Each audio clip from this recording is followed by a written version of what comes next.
Ang programang ito ay rated SPG. Striktong patnubay at gabay ng magulang ang kailangan. Maaaring may masiselang tema, lengguwahe, karahasan, sexual, horror o droga na hindi angkop sa mga bata. Nagagalit ka?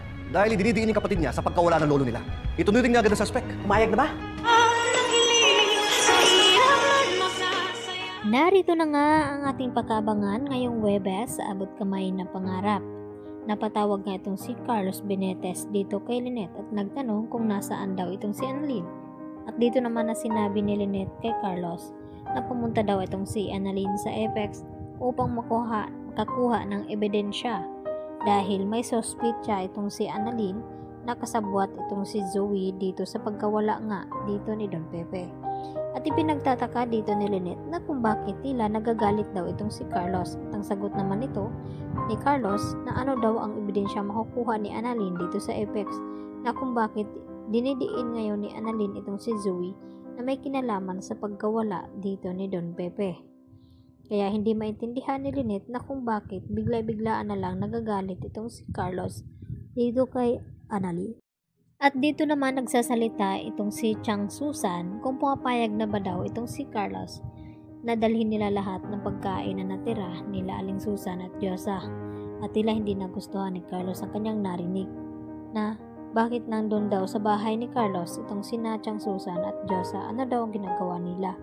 Dito nga na ipinaliwanag ni Lynette na pinapapunta ni Lynette itong si Chang Susan at Diyosa nang sa ganon ay makakuha sila ng pagkain dahil sa dami nga nito hindi naman nila kayang ubusin dito nga ni Carlos.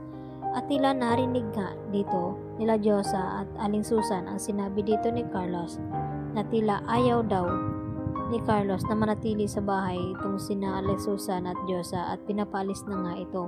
Kaya dito nga nagtaas ng boses itong si Aling Susan na aalis na lamang daw sila dahil tila pinapalaya sila dito ni Carlos. At dito naman na ipinagtanggol pa ni Lynette itong si Carlos na hindi daw iyon ang intensyon ni Carlos Benitez. Samantala, ipinakilala naman ni Balahadya itong kanyang bagong kabaro na makakasama dahil yung isa ay tinapos na nga ni Balahadya dahil trader nga ito.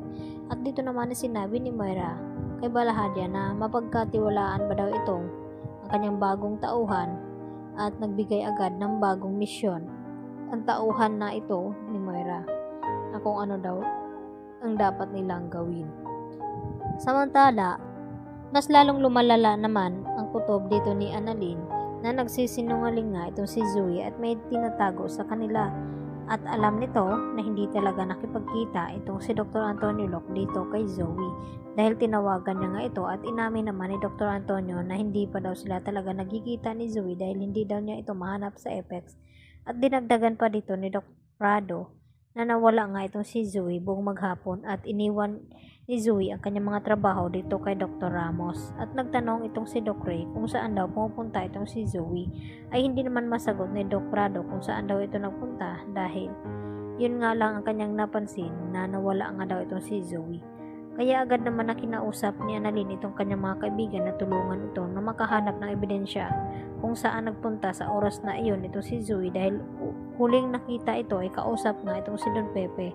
At pagkatapos nito hindi na malaman kung nasaan nagpunta itong si Zoe, subalit alam ni Annalyn na nakipagkita nga itong si Don Pepe dito kay Moira, baka sumunod itong si Zoe at doon na nga may kinalaman itong si Zoe at Moira sa pagkawala nga dito ni Don Pepe, lalo na nakita dito ni Moira na may wheelchair na hinihiram itong si Moira dito nga sa front desk ng hotel. Kaya mas lalong tumitindi ngayon dahil hindi nga mapakali itong si Annalyn na hindi makikita itong kanyang lolo. Baka kung ano na daw ang nangyaring masama dito nga sa kanya. Kaya tumitindi na rin mga tensyon at lalo na paghahanap ni Don Pepe, lalo na itong si RJ at itong si Giselle. Yan ang ating pakatutukan mamaya-maya. Dito lamang yan sa abot kamay na pangarap. Yan lang po at maraming